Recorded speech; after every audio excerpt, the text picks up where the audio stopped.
Hello and welcome. Thank you for joining me for the latest episode of the podcast. Today, I'm delighted to share with you a conversation I had with someone who has taken a somewhat different approach to life after a long career with the BBC.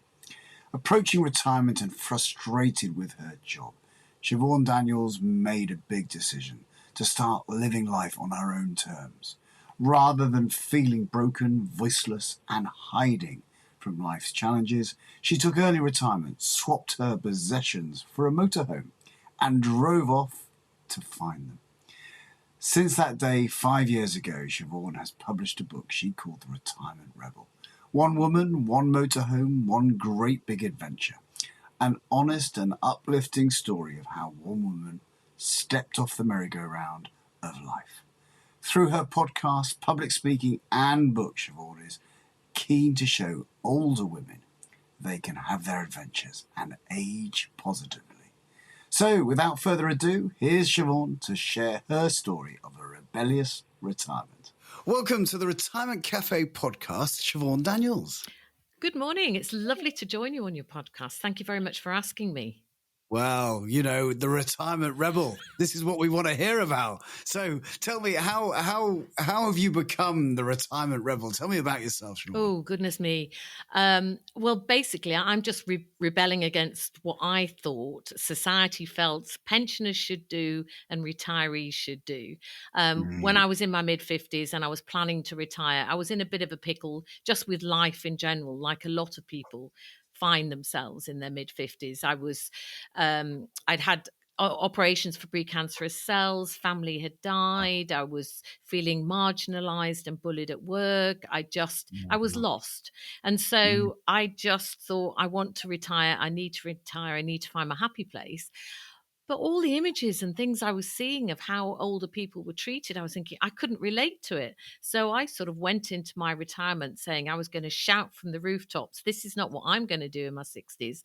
You know, when I retire, I'm going to refire. I'm going to get the most out of life. I'm not retiring, I'm refiring. Brilliant. So tell me your kind of story up until that point. So what was your age of retirement? I retired at 60, Wow. I'd been looking to retire, I think, several years prior to that, because I just was so unhappy with my life. And I was struggling in the workplace as well. So I just decided that I wanted to find my truth, my inner happiness. I remember one day feeling particularly broken from something that had happened at work and going home and saying to my daughter, I just want to stop pretending. I want to find my happy place. I don't want to have to watch my P's and Q's. You know, we only get one shot at this living. And I knew that my life was kind of one big pretense. And I just thought, I want to find my happy place. So I was trying to figure out ways of doing that. And of course, you've got your bills to pay, you've got all your commitments. And I, like everybody else, I'd gone out and worked long hours to earn lots of money, to buy lots of stuff, to surround myself with this beautiful home, but none of it was making me happy. And so one morning I literally woke up and thought, motorhome. And I've still no idea where that came from, because I'd never holidayed in a motorhome. I'd never driven a motorhome, but it just seemed to me that I could get rid of all the clutter in my life and just focus on being in this tiny home and then finding my happy place. I didn't even know where I was going to go. So I went into work and said to everybody, I'm going to retire when I'm 60. I'm going to get rid of my home, all my possessions. I'm going to hit the road in the motorhome and just travel and find my happy place. And that's exactly what I did. Wow. So give me a bit more context here. So you'd obviously been unhappy at work for a while. Were you mentioned that you got a daughter. So how old was your daughter? And did you have a partner at this point? Were you happily married? Were you on your own? What tell me about the kind of the contextual situation. Well, I'd been a single mum since my Right. daughter was 4. Wow. So I was on my own and working long hours. And Yeah, we were yeah, a good team between the two of us, but she took on a lot more responsibility than a lot of children do at an earlier age because I was working ridiculously long shifts and, she sort of fended for herself a lot. But she's grown mm, into the most awesome woman. She's in her mid-30s now, and I yeah. absolutely adore her. But she's like Brilliant. Safi from Ab Fab, and she thinks I'm Eddie, and she's forever calling me up, going, "Where are you now, Mum? What are you doing?" But I know she's proud of me. So I'd been a single mum, and so when she went off to university, Yeah, that was a difficult time for me as well because the empty nest syndrome and I joked with everybody going, yoo-hoo, me time, freedom, it's going to be great. But actually, when she left and went to university, I was lost. I really, really missed her being around in my yeah, life. And yeah. also because I was struggling in the workplace, I found it difficult not having anybody to come home and talk to. But she Mm, did come home for a little bit after uni before she went to London. So there was all that, the empty nest syndrome. And then I had a brother who was 53, who sadly died of lung cancer. And a gosh. few years after that, I had a sister who was 53, who died of lung cancer. Oh, gosh. And both of those really impacted on me. And Yeah, in the meantime, I had precancerous cells, so I had to have a hysterectomy. So I yeah. went straight into the menopause. Wow. So all those things together were just, it was like a boiling pot ready to explode, Yeah, yeah. and Real that's cat. how I felt. Yeah. So the boiling pot explodes. Tell me, tell me about that moment. I was just angry with life. I don't think I was a particularly pleasant person to be around. Well, I know I wasn't because I was struggling and I was angry with life and I didn't know where to turn. So when it did explode, I remember dragging all my friends round to try and find a motorhome. um, and giving away all my possessions was just, it was crazy, really. I did sort of become like a bit of a mad woman. I'd invite friends round for dinner and I'd say, just have a look round. You can have anything you want. Literally, they were walking away with lamps and ornate plates that I had on the walls and things. I said, just take it. I really do not want it. And Wow. I've written a blog about it. And the photographs, I literally went in each room in my flat and just threw everything in the open plan sitting room and started just going through it, thinking, right, charity shop, binning, giving away, and I got rid of everything. So that was me beginning to explode. Then I dragged my friends round motorhome showrooms, not having a clue really what I was looking at, what I wanted. I knew what I didn't want. I didn't like certain colours, and I got really cross because I was thinking, who on earth designs these motorhomes? I want bright colours, and they all seem to be sort of quite bland. But that's by the by. But as soon as I walked into Dora the Explorer, my motorhome, I just knew that this was my little home on wheels. And a lot of people say, oh, you have to trial and error. You have to buy a few motorhomes before you actually land on the one that's yours. But Yeah. Dora and I have been together for 5 years and I'm in heaven. Every day I still feel like I'm playing Doll's House. Great, great. Now, the Retirement Cafe podcast often touches on financial elements, and of course, with these dreams of freedom, you know, that of the open road and the motorhome, obviously comes some financial consequences. Now, yeah, I appreciate you getting rid of all your belongings. Do you get rid of your house as well? Yeah, I got rid of my home. I got rid of Wow, my possessions. wow, And I do have savings, and I am lucky that I have my BBC pension that I can right, live off. yeah, yeah, And I get the state pension next year. I'm one of the waspies. So I did think I was going to get my state pension at the right, same time at 60. And it was a sure, big shock to me when I realized.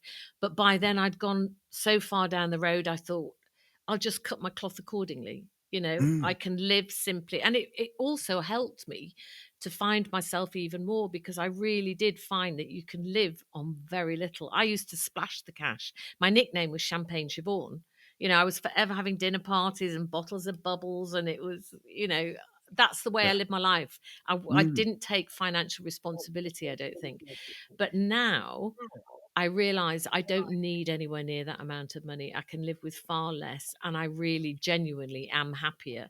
And I'm an example to other women because they sort of say, well, you're lucky you had loads of money to do it all. No, I didn't have an awful lot of money, but I was broken and I had no choice but to try and find another way of living.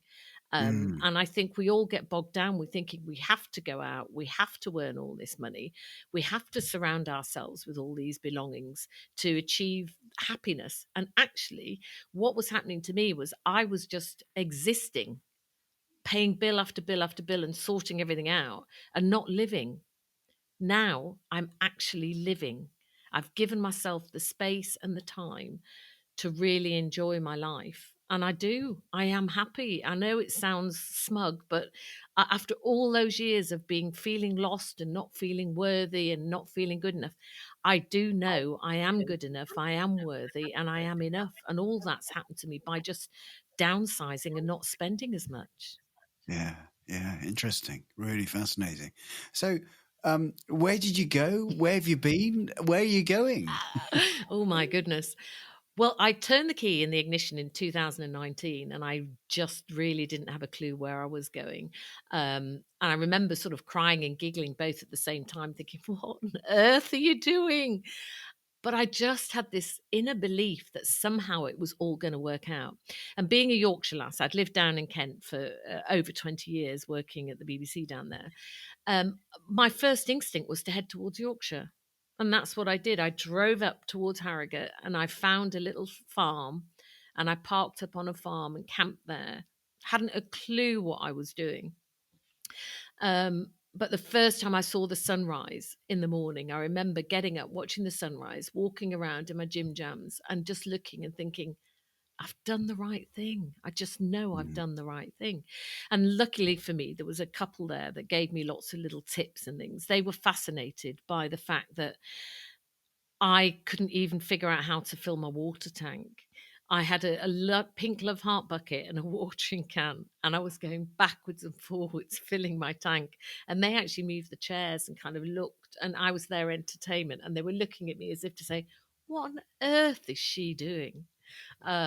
But I just kept thinking, oh, it's good exercise, it's good exercise. So I literally was as naive as that when I hit the road.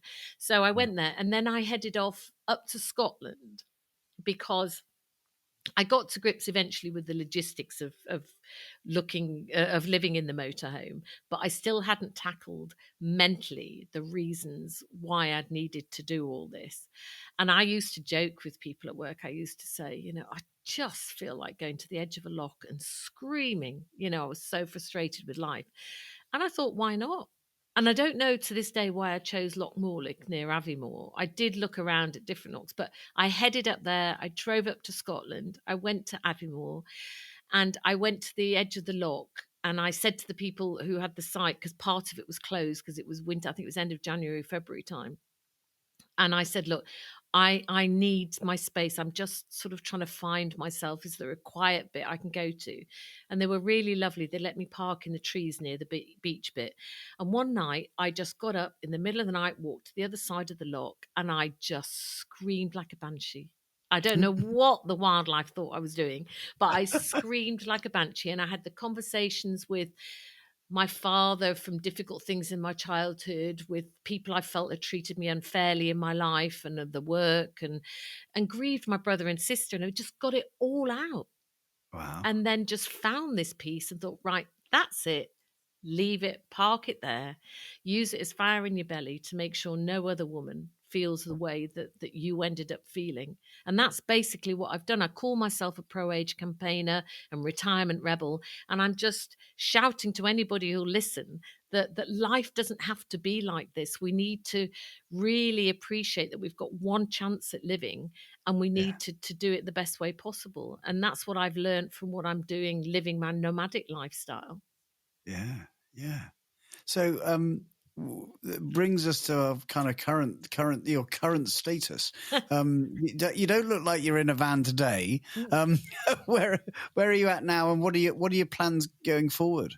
No, I'm in Folkestone. I'm house Oh, sitting for right. a couple of weeks, and then I'm going to another house for a couple of weeks because I try and spend about 3 months of the year house sitting and pet Ah, sitting right. because I would love a dog, but I just know this lifestyle, I can't look after it. So I get my fix of animals and gorgeous Right. pets along the way, and earn a bit of money and do some house sitting and thoroughly enjoy it, Great. especially in August. because it's mad out there in the school holidays, and lots of people Right. are renting vans, and the streets are so busy. So I kind of hide away in August, find a couple of nice house sits and just chill. So that's what I'm doing Excellent. at the moment. But I really miss being in my motorhome when I'm doing this. By the end of it, I can't wait to get back in the motorhome. Yeah. And then I find an adventure like the end of last year. I spent 5 weeks going up to Orkney, and I just take myself off on my own in the winter months when there's nobody there and just go and explore.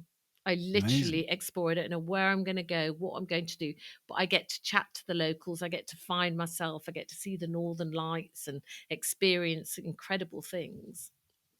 Yeah. Yeah. And so, what do you think about the period of life when we're all going to become a little bit more frail? What do you think about that? A lot of people ask me that. They sort of say, when my family, for example, when there's family functions, I always get that point where I think, oh, here we go. And they silently go, right, when are you going to buy a flat again? When are you going to this? When are you going to grow up? When are you going to settle down? Um, and my brain doesn't work the same way as other people's. I don't self-limit with what ifs. I find that very restricting. So I'm living every day and living my life the way it is. I know I'm financially okay for the future. So I just live every day the way that I can get the best out of it. And when I'm in a situation where maybe I can't live in my motorhome anymore, or I want to change or do something different, then I'll deal with those circumstances and deal with that situation. But I don't think, what if I can't do this? What about when I get old? I just know life's panning out. I think too many of us self-limit because we worry too much about what might happen, and we're missing the moments. We're missing the magic moments by doing that. Mm. Yeah, very interesting. I Very know it interesting. sounds irresponsible, and it probably is irresponsible. And I'm sure it drives my daughter and my family bonkers. But it's just the way I can get the most out of life. And I know how miserable I was, really Yeah. miserable for so many years. I'd put my makeup on, I'd look pretty, I'd go to work. I wrote my book, Retirement Rebel, which was published not even 2 years ago. It's on its third print run. It's had over 700 reviews because it's resonating, and it's sort of saying, I was broken, but this is the way that I've found of living, and I'm loving my life. You can do it too. Don't be afraid. Don't self limit. Don't think the what ifs and then not do. Yeah. Yeah. So when you reflect kind of back, I don't know whether you do or not, but reflect back, and I'm just trying to think about people who maybe there are other people who are unhappy in their careers, but maybe their children haven't grown up, or they have got bills to pay, or they've Mm. got retirement provision they've still got to make. You obviously contributed for a long old time, and got enough for your state pension and enough from your BBC pension, etc.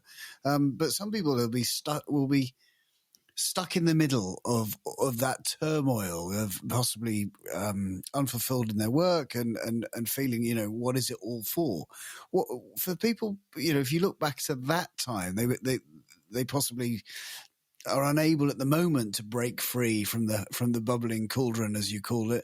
What do you advise them to do? I think we need to get the discussion going. I think we need to talk. I think we need to really address the elephant in the room and the problem, particularly in the workplace, of ageism and bullying. And that's what I talk about a lot when I give my talks all around the country, because that impacts on you and makes you feel broken in midlife, for men and for women. And I'm hoping to start some dinner parties next year called Get the Conversation Going, with young people and old people, because I think the young people don't call out ageism and the toxic environment in the workplace because they're thinking of their own career progression and they're worried that that will impact it.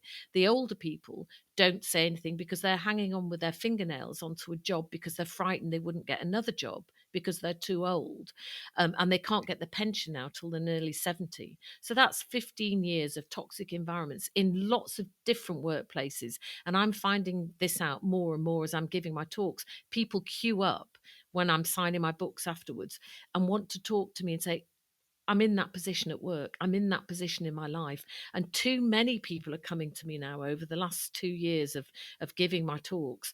And I want us to address the problem. The World Health Organization, their 10-year plan is to combat ageism and bullying because of the impact it has predominantly on women mentally, physically, and financially. So it's a global problem, and we need to call it out and change the way we're living, because it's just breaking everybody, and we're living longer. So we can't put up with it. Years ago, women could retire at 60, and it started to happen. But if they can't retire now, like I say, till nearly 70. So, and men, this impacts men as well. We need to rethink the way that we're living and the way that we're treating each other. We need to start thinking about kindness as something that is a strength, not a weakness. It's a strength, and we need to start being nicer to one another, because there's too many people trapped in jobs and lifestyles and situations in their lives that they don't like, and they're not Yeah. happy.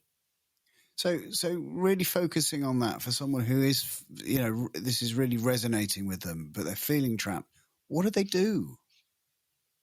They talk, they ask for help. I didn't speak to anybody. When I wrote my book, my friend said to me, "Why didn't you tell us?" It was only when they read my book that they realized the pickle that I'd been in, because you don't want people to see that you're struggling so much. But if all of us get out there and say, this is the situation. Years ago, women, when they were pregnant, used to tell their bosses, and they were sacked. And a lot of women were in situations where they struggled financially and mentally, when they had their children. And everybody began to stand up and say, that's not right. And legislation was brought in and things were changed. And so it's better now. And that the same with menopause, women's ability to do their job was questioned, and now there's training and policies coming in place. And the next thing is ageism. So I think they need to sort of address it in the workplace. I don't know what the answer is, but what I do know is we need to get the conversation going. We need to get it out there and say it's a problem. And then we can come up with solutions. And that's what I hope with my dinner parties. The youngsters will have 3 questions to ask the old people, and the old people will have 3 questions to ask the young people. And when they come away, I want just 3 ideas from each dinner party to put almost towards a manifesto to say, if we start doing this, this, and this, then we can change things. But if we don't do anything, and if we all keep pretending like I pretended for years, the situation's just going to get worse. Yeah. But I don't know the answer. No. So what's next? What's next for you? Tell me about your plans for the next 24 months. Oh my goodness. I'm doing lots of talks still. I'm talking at a women's event, Find Your Midlife Magic, at Reading Park on the 1st of October. And that's Brilliant. to encourage women to find themselves, and empowering women and women supporting women. I'm talking at the NEC in October. I'm an ambassador for the Caravan and Motorhome Club. So I go and give a lot of talks about solo female travel, particularly older women.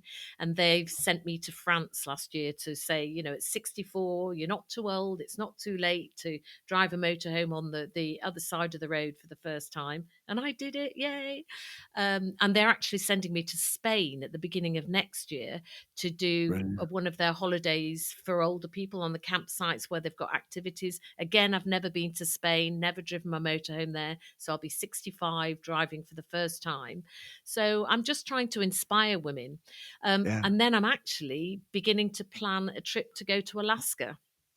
Next year in a motorhome, fly over to relatives in Vancouver, and then travel up Canada to get a motorhome and go up to Alaska for a while, like you do. Wonderful. No, well, absolutely inspiring stuff. I think anyone listening to this will be just thinking, they'll be itching to get behind the wheel. It's been fascinating chatting to you this morning, Siobhan. Where can people find more about you? Where buy your book? Get to find out where you're talking and speaking.